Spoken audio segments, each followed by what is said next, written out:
It all started with a whisper, a quiet urge for something more.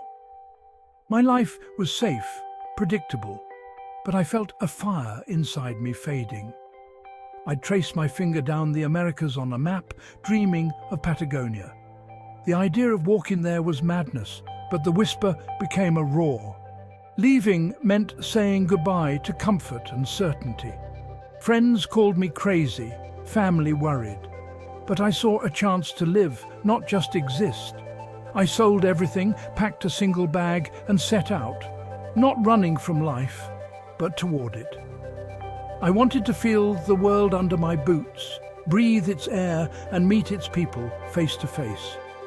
The goal was Patagonia, but the real journey was the struggle and transformation along the way.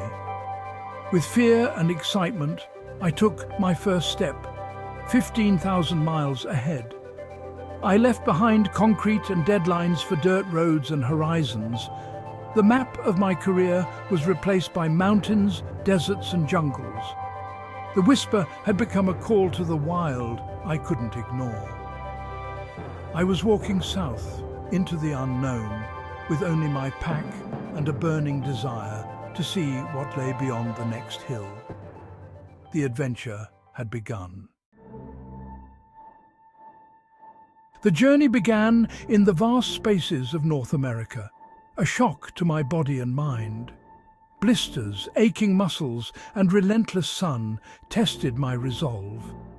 Nights brought desert cold, reminding me of nature's power. Loneliness was my companion. Doubts crept in, but I learned to find beauty in solitude.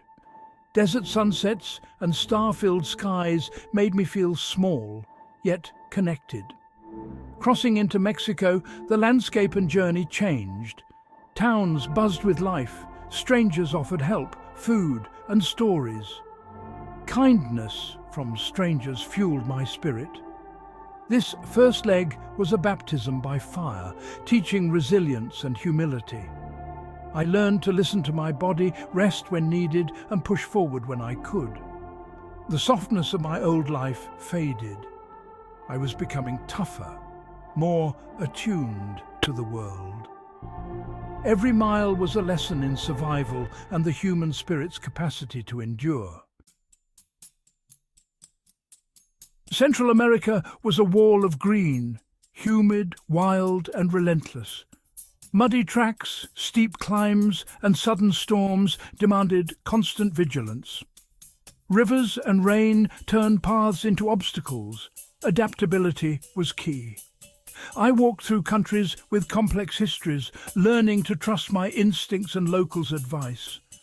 For every danger, there were countless acts of kindness. Meals shared, floors offered to sleep on. The jungle's beauty was breathtaking. Howler monkeys at dawn, cenotes hidden in the green, volcanoes smoking on the horizon. Ancient ruins emerged from the mist, reminders of civilizations past. The hardship was real, but so were the moments of awe.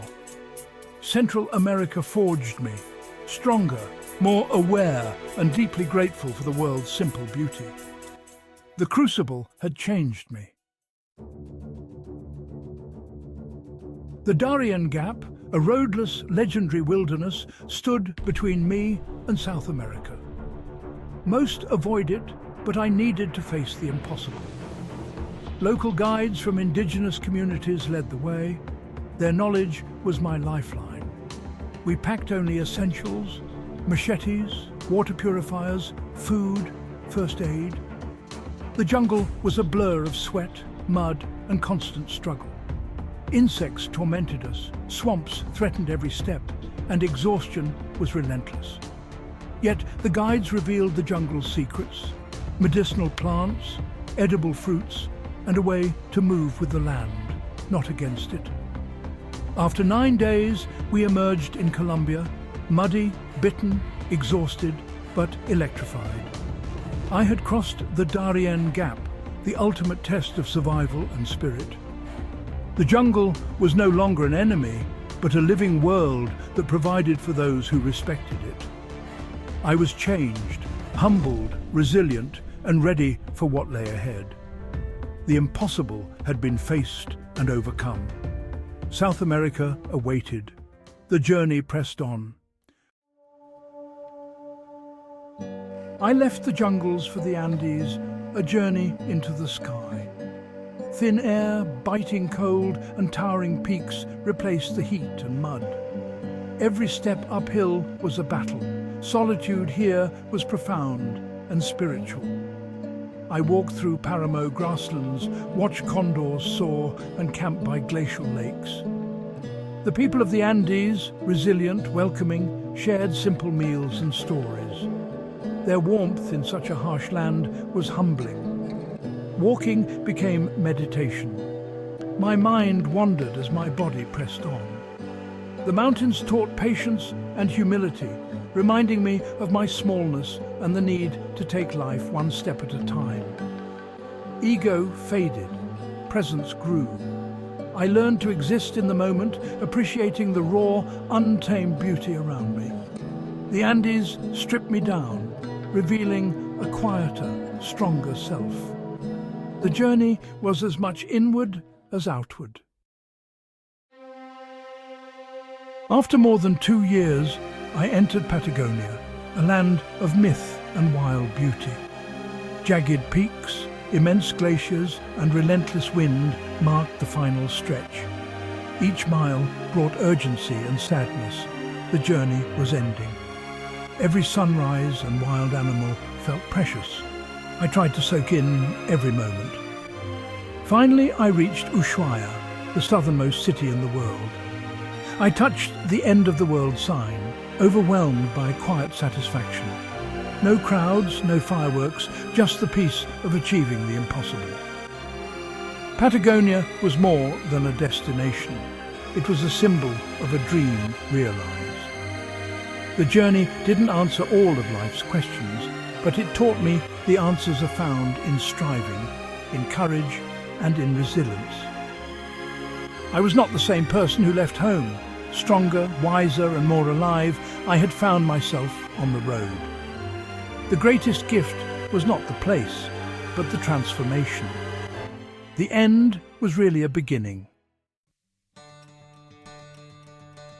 My long walk is over, but the journey continues. The greatest lesson: we're all capable of more than we imagine. Your Patagonia might be a dream, a challenge, or a new beginning. Find what excites and terrifies you, your own impossible. The path will be hard, but every step shapes you. Embrace the struggle. It's the best teacher. The world is waiting, outside and within. I'm just an ordinary person who listened to a whisper and took a chance. If I can do it, so can you. Start today with what you have. The road will provide challenges, beauty, and connection. Thank you for walking with me. Now go find your own road. The adventure is just beginning.